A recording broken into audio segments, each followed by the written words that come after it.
2 कदम में राह तय है, शौक मंजिल चाहिए।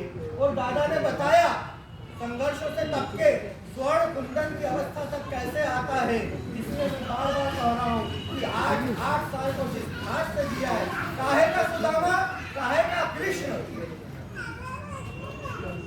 दादा ने बताया कि साया बहुत मिलेगा दरख्तों का राह में, घर से निकल के धूप में कुछ दूर चल के देख। दादा ने हमें बताया कि ये क्या कि उठाए कदम और आ गई मंजिल, मजा तो तब है कि पैरों में कुछ थकान रहे। दादा ने हमें बताया कि होके मायूस न यूं आंगन से उखाड़ो पौधे, धूप निकली है तो बारिश भी यहीं पर होगी। दादा ने हमें बताया कि गुलशन बहराओं में मेरा इंतजार शामिल है।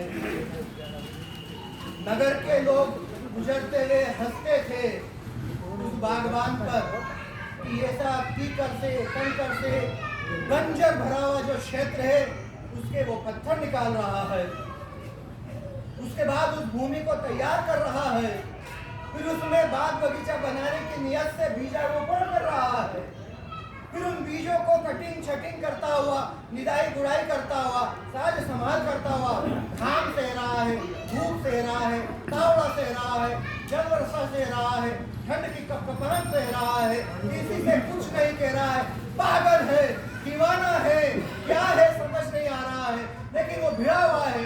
लोग अपना कर्म करते जा रहे हैं, हंसते चले जा रहे हैं, फक किया कसते चले जा रहे हैं। ऐसा कोई होता है, ऐसा कोई होता है, लेकिन हुआ माय डियर हुआ, क्योंकि तुलसी अपने राम को रीत बजे या खींच, भूमि परे तो निपजे ऊसर सीधो बीज।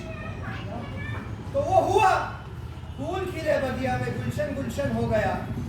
नगर सेठ से लेकर के राजा महाराजा तक, प्रत्येक नागरिक तक जो रोजाना उस क्रम से अपना निर्वाह करते हुए चले जाते थे, उस पर हंसते हुए, उस पर बत्तियां कसते हुए, उसको पागल कहते हुए। लेकिन वो पागल, वो हमारा शंकर दादा कहता था कि हमारी बिखरी जुल्फों में दीवानगी के लक्षण है, हमें पागल ही रहने दो कि हम पागल ही लक्षण है, लेकिन ऐसा पागलपन होना चाहिए, ऐसी दीवानगी होना चाहिए। उस दिन जब वहां पर फूल मुस्कुरा रहे थे, उस बगिया में अर्चना का अर्चन हो रहा था, इतने सारे हिंदी के साहित्यकार, मूर्धन्य कलाकारों का जहाँ समागम हो रहा था, वहां पर दादा शंकर कलाकार जैसा वो बागवान बैठा हुआ, मायूस था, उदास था, एक कोने में रो रहा था। बताओ क्यों?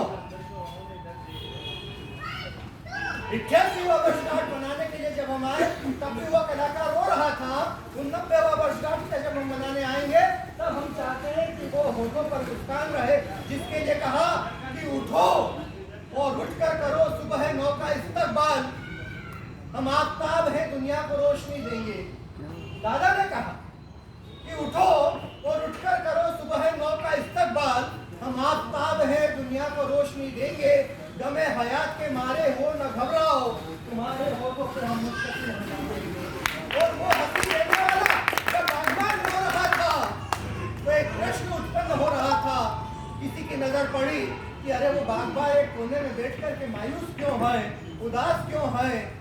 उससे पूछा कि इतना सुंदर गुलशन आपने तैयार किया, आपको तो खुश होना चाहिए। तब एक ही आवाज आई जो उसके कल्ब की गहराई से निकल कर आई, हृदय की अंतस्थ गहराई से निकल कर आई, और उसने एक ही बात कही कि इस गुलशन बहराओं में मेरा इंतजार शामिल है।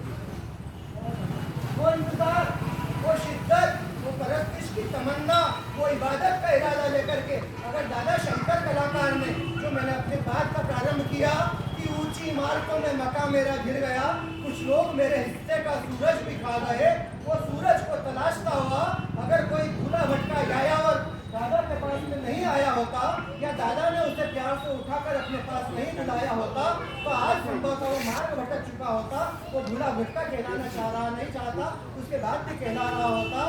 लेकिन ऐसे हर जुगनू को परवान चढ़ा करके अगर टिमटिमाता तारा बनाया, अगर मेहताब बनाया, अगर आफ्ताब बनाया, जिनका जिक्र यहाँ से श्रद्धेय रामलाल जी कर रहे हैं कि यह संस्था दादा ने बनाई, इन्हें उन्होंने परवान चढ़ाया, ये हिंदी वाटिका का पुष्प संजोया, ये नगर के अंदर निरंतरता बनी रहे, सामाजिक चेतना बनी रहे, साहित्य धर्मिता बनी रहे, रचना धर्मिता बनी रहे। योगेन भैया अभी कह रहे थे